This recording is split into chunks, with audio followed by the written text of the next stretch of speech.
అధ్యక్ష నేను ఇక్కడున్న గౌరవ సభ్యులందరూ ఒకటే చెప్తున్నా, ఫోకస్ జోన్స్ అనేది చాలా చాలా అవసరం. ఎకో సిస్టమ్ ఏర్పాటు చేయాల్సిన అవసరం చాలా చాలా ఉంది. లేదంటే ఒక్కొక్క కంపెనీ ఒక్కొక్క దగ్గర పెట్టుకుంటా పోతే ఏమవుతుందంటే అధ్యక్ష, క్రమీపంగా 10 సంవత్సరాలు బాగుంటుంది, సబ్సిడీస్ ఇచ్చే వరకు ఒక 20 సంవత్సరాలు బాగుంటుంది, కానీ తర్వాత ఎకో సిస్టమ్ లేకపోతే మనది కొలాప్స్ అవుతుంది అధ్యక్ష. ఎందుకంటే నేను కూడా చైనాకి వెళ్ళాను, చైనాలో చూస్తే ఆ ఎకో సిస్టమ్ వల్లనే పెద్ద ఎత్తున కాస్ట్ ఆఫ్ మ్యానుఫ్యాక్చరింగ్ తగ్గిపోయింది అధ్యక్ష. సో ఎలక్ట్రానిక్స్ మ్యానుఫ్యాక్చరింగ్ వచ్చి గల పోర్ట్ యాక్సెస్, మొత్తం మ్యాన్ పవర్ కానివ్వండి, ఆ మొత్తం ఎకో సిస్టమ్ 100 కిలోమీటర్లో రావాల్సిన అవసరం ఉంది. అందుకే ఇది ఫోకస్డ్ గా నేను తీసుకున్న అధ్యక్ష. మీరు చూస్తే పక్క రాష్ట్రాలతో పోల్చితే మనం బెస్ట్ ఇన్ క్లాస్ సబ్సిడీస్ అందజేస్తున్నాం అధ్యక్ష. ఏ రాష్ట్రం అందజేయని విధంగా బెస్ట్ ఇన్ క్లాస్ సబ్సిడీస్ అందజేస్తున్నాం, స్పీడ్ ఆఫ్ డూయింగ్ బిజినెస్ అందజేస్తాం. దాంట్లో ఎలాంటి సందేహం లేదు. దాంట్లో భాగంగానే టీసీఎస్ వచ్చింది, దాంట్లో భాగంగానే రిలయన్స్ ఇండస్ట్రీస్ అలా బయోఫ్యూల్స్ ప్రాజెక్ట్ వచ్చింది, దాంట్లో భాగంగానే ఆర్సిలర్ మిత్తల్ ప్రాజెక్ట్ అధ్యక్ష. One of the largest investment in steel sector, ఆ భారతదేశంలో one of the largest investment in steel sector, అది ఆంధ్ర రాష్ట్రంగా వస్తుంది. నిజంగా గర్వకారణం అధ్యక్ష. ఇవన్నీ కూడా స్పీడ్ ఆఫ్ డూయింగ్ బిజినెస్ వల్ల వచ్చింది అధ్యక్ష. సో ఇన్సెంటివ్స్ పక్క రాష్ట్రాలు కూడా ఇస్తున్నారు, పక్క రాష్ట్రాలు కూడా పోటీ పడుతున్నారు. But speed of doing business లో మనం నంబర్ 1 గా నిలబడాలి అధ్యక్ష. తద్వారానే ఈ పరిశ్రమలని పెద్ద ఎత్తున వస్తాయి. దానివల్లనే నిరుద్యోగ యువకులకి పెద్ద ఎత్తున ఉద్యోగాలు ఉపాధి కల్పించగలుగుతామని ఈ సభాముఖంగా గౌరవ సభ్యులందరూ తెలుపుకుంటూ అధ్యక్ష, 164 సభ్యులందరూ ఇక్కడనే ఉన్నారు.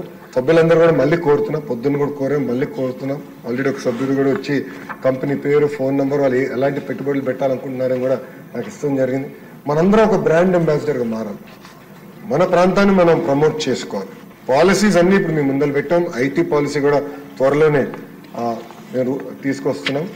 సో మనందరం ఈ ఎంఎస్ఎంఈ, గౌరవ మంత్రి గారు కూడా ఎంఎస్ఎంఈ పాలసీ గురించి కూడా గతంలో మాట్లాడారు.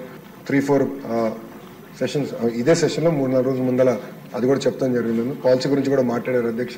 సో పాలసీ అన్ని తీసుకొచ్చాం. మనందరం కలిసికట్టుగా ఆంధ్ర రాష్ట్రాన్ని ప్రమోట్ చేయాల్సిన బాధ్యత మనందరి పైన ఉంది. తద్వారానే 20 లక్షల మందికి ఉద్యోగాలు, ఉపాధి మనం కల్పించగలుగుతామని మీ ద్వారా గౌరవ సభ్యులందరూ నేను తెలుపుకుంటూ, గతంలోనే చెప్పాను, మీకు కాంటాక్ట్స్ ఏమైనా, రోల్ డెక్స్ ఏమైనా ఉంటే నాకు చెప్పండి. వాళ్ళందరికీ పర్సనల్ గా కలిసికట్టుగా వెళ్ళి రీచ్ అవుట్ చేద్దాం. అవసరమైతే కలిసికట్టుగా ప్రయాణం చేద్దాం, వాళ్ళ దగ్గరికి వెళ్దాం, పెట్టుబడులు తీసుకొద్దాం. చంద్రబాబు నాయుడు గారి లక్ష్యం ఒకటే, గౌరవ ముఖ్యమంత్రి గారి లక్ష్యం ఒకటే, అన్ని రంగాల్లో ఆంధ్ర రాష్ట్రం నంబర్ 1 ఉండాలి.